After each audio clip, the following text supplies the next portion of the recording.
Atom. Pinapani sa Ayun na! heavy spin. Tuloy-tuloy!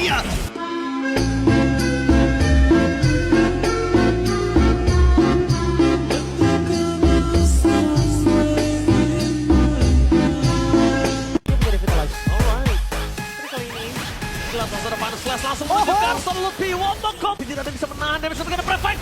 Lutfi berhasil mengalirkan dan itu dia Womokop.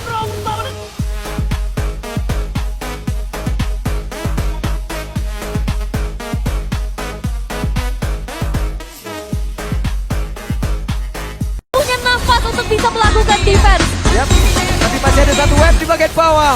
Apa yang akan terjadi, Don? Oh, Ruin! Ini dia serangan yang dilakukan oleh Ivan.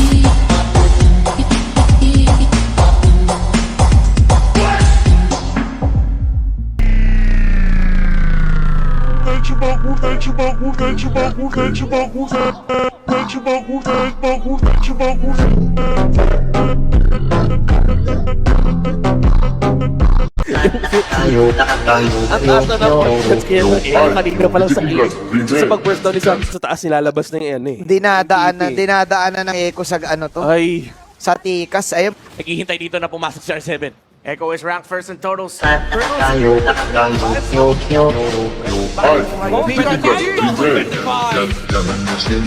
Dari tas orang para kembali